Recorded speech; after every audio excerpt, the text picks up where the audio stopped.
আজকে শিখবো হচ্ছে হট টেস্ট করা। একটা ফোন কিভাবে হট টেস্ট করতে হয়, অর্থাৎ একটা মাদারবোর্ড দিয়ে ফোনটা কিভাবে হট টেস্ট করতে হয়। আমরা যদি একটু শর্ট করে বলি যে হট টেস্টটা কি, হট টেস্টটা হচ্ছে মূলত ভোল্টেজের মাধ্যমে ফোনটাকে পরীক্ষা করা। অর্থাৎ ডিসি পাওয়ার সাপ্লাই তো ভোল্টেজ এম্পিয়ার থাকে। আমরা যেহেতু ডিসি পাওয়ার সাপ্লাই এটা টেস্ট করব, এটা একটা হট টেস্ট। তো এই ফোনটা হট টেস্ট করার জন্য আমাদের সর্বপ্রথম যে কাজ করতে হবে, ভোল্টেজ এবং এম্পিয়ার নির্ধারণ করতে হবে। যেহেতু আমার এটা একটা আইফোনের মাদারবোর্ড, এটা আইফোন 13 প্রো ম্যাক্স এর একটা মাদারবোর্ড, আপার পোর্ট, অনলি সিঙ্গেল আপার পোর্টটা। সেই ক্ষেত্রে আইফোনের জন্য হচ্ছে আমরা 4 থেকে 4.2 ভোল্টেজ সিলেক্ট করবো। এখানে আমরা যদি ভোল্টেজ বেশি কম থাকে তো আমরা এখান থেকে ম্যানুয়াল ভাবে করতে পারবো, এখান থেকে সেটিং করে করতে পারবো। এখান থেকে আমরা 4 থেকে 4.2 ভোল্টেজ সিলেক্ট করব। আর এম্পিয়ারটা আমরা একটা এম্পিয়ার দিয়ে নিব, কমপক্ষে 3 এম্পিয়ার আমরা দিব, কমপক্ষে 3 এম্পিয়ার আমাদের দিতে হবে এই আইফোনটা চালু করার জন্য। কারণ অনেক আইফোন একটু এম্পিয়ার যখন বেশি লোড নেওয়া হয়, সেই ক্ষেত্রে যদি একটু এম্পিয়ার কম থাকে তাহলে সেটা বন্ধ হয়ে যাবে। আচ্ছা, সর্বপ্রথম এটা হচ্ছে আমার কাজ, ভোল্টেজ এবং এম্পিয়ার নির্ধারণ করা। পরের ধাপে আমার যে কাজটা হবে সেটা হচ্ছে এই পাওয়ার সাপ্লাইয়ের সাথে ফোনের মাদারবোর্ডটাকে কানেক্ট করা, সঠিকভাবে কানেক্ট করা। তো সঠিকভাবে আমরা কানেক্ট করার জন্য এই যে বুট কেবল, এই বুট কেবলের মাধ্যমে আমরা ফোনটাকে মাদারবোর্ডটা আর পাওয়ার সাপ্লাই কানেক্ট করব বুট কেবলের মধ্যে। তো এটা অবশ্যই ব্যাটারি কানেক্টরটা আমরা এখান থেকে খুঁজে নিব। যেহেতু 13 প্রো ম্যাক্স এখানে লেখা আছে, iPhone 13 pro max, 13 pro max এখানে লেখা আছে। তো এখান থেকে আমরা এটাকে কানেক্ট করব। তো কানেক্ট করার আগে একটা বিষয় বলি, এখানে আমরা যখন কানেক্ট করব, এই এম্পিয়ার স্কেলে যদি কোনো রিডিং আসে, অর্থাৎ কোনো মান আসে, কোনো রিডিং আসে, কোনো ভ্যালু আসে, তাহলে এই ফোনটা শর্ট সার্কিট। আর যদি কোনো পরিবর্তন না আসে তাহলে ফোনটা ঠিক আছে। যদি এম্পিয়ার এখানে কোনো পরিবর্তন আসে তাহলে ফোনটা শর্ট। তো আমরা দেখি ফোনটা আবার প্রথম দেখব ফোনটা শর্ট আছে কিনা। তো ওই ফোনটা হচ্ছে দেখি, এই যে আমার কেবল এখানে অলরেডি লাগানো আছে, কানেক্ট করা আছে। যেহেতু এখানে কোনো পরিবর্তন নাই, মান নাই, এর মানে ফোনটা এটা শর্ট না। এই ফোনের মধ্যে কোনো ধরনের শর্ট নাই। আর যদি এখানে দেওয়ার পরে পরিবর্তন চলে আসে, মান চলে আসে, তাহলে ফোনটা শর্ট সার্কিট। তো এই ভিডিওটা যারা দেখতেছেন আশা করি সবাই টেকনিশিয়ান, কারণ নতুন যারা এই ভিডিওটা টেকনিশিয়ান যারা কেউ বুঝবেন না, যেহেতু সবাই টেকনিশিয়ান। তো সবাই জানেন যে ফোনগুলা কিভাবে পাওয়ার বাটন ছাড়া টুইজারের মাধ্যমে কিভাবে ওপেন করতে হয়। তো জাস্ট আমি এটা এখন ওপেন করব। যদি ফোনটা ওপেন হয়, এই ক্ষেত্রে এখানে রিডিং ওঠানামা করবে। যদি কোনো জায়গায় রিডিং দাঁড়িয়ে থাকে তাহলে ফোনটা চালু নেই।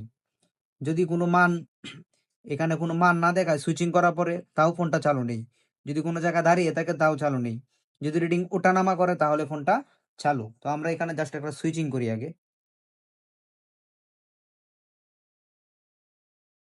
আমরা একটু ধরে রাখবো, সাথে সাথে যারা যাবে না, একটু ধরে রাখতে হবে। তো আমরা দেখতে পারতেছি যে এখানে রিডিংটা ওঠানামা করতেছে। যদি এইভাবে রিডিং ওঠানামা করে তাহলে ফোনটা চালু। আর আইফোন চালু হওয়ার জন্য অবশ্যই কমপক্ষে 1000 প্লাস উঠতে হবে রিডিংটা, না হয় ফোনটা চালু হবে না। এটা যেহেতু আইফোনের একটা মাদারবোর্ড, অবশ্যই 1000 প্লাস রিডিংটা উঠতে হবে। তো দেখতে পারতেছেন যে 1000 প্লাস অলরেডি উঠছে রিডিংটা। তো এই দেখেন এখানে 2700 2800 এরকম একটা রিডিং, অর্থাৎ 2.78 এম্পিয়ার পর্যন্ত লোড নিচ্ছে। যে কারণে আমরা কমপক্ষে 3 এম্পিয়ার দিই। আইফোনে কত? কমপক্ষে 3 এম্পিয়ার। আর না হয় যখন 2700 2800 অর্থাৎ 2.7 2.8 যখন দিবে, তখন আপনি 2 এম্পিয়ার দিলে ফোনটা কি বন্ধ হয়ে যাবে। তো এই হচ্ছে আমাদের ফোনটা, এটা চালু হয়ে গেছে। আমি এখন ডিসপ্লে লাগিয়ে দেখাবো যে ফোনটা আমাদের চালু হয় কিনা। জাস্ট এখান থেকে আমরা এটাকে ডিসপ্লেটা কানেক্ট করে নিই। এই যে ডিসপ্লেটা কানেক্ট করে নিলাম। যেহেতু এটা ব্যাটারি নাই, তো আমরা ব্যাটারি পরিবর্তে পাওয়ার সাপ্লাই দিয়ে হট টেস্ট যেহেতু করতেছি, অবশ্যই আমাদের এটা ব্যাটারি কানেক্টরটা সুন্দরভাবে লাগিয়ে নিতে হবে। ঠিক সেম ভাবে জাস্ট এখন আমি ফোনটাকে চালু করব।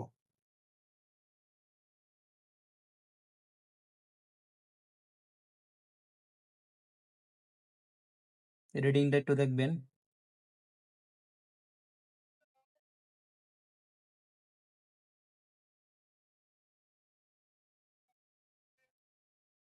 চালু হয় না, সুইচিংটা মিস করছে। আবার ধরলাম আমরা।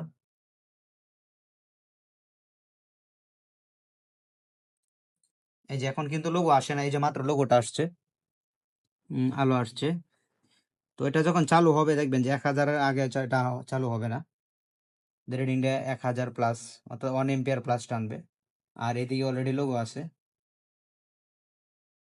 আর এই মেশিনটা অনেক গেছিলেন থার্মাল ক্যামেরা, দেখেন এটা কিন্তু অনেক এম্পিয়ার নিচ্ছে। আর দেখেন ফোনটা কি অলরেডি এটা চালু হয়ে গেছে, দেখেন এই যে ফোনটা কি চালু হয়ে গেছে। তো এখন তো বুঝতে পারবেন ঠিক না? ওকে,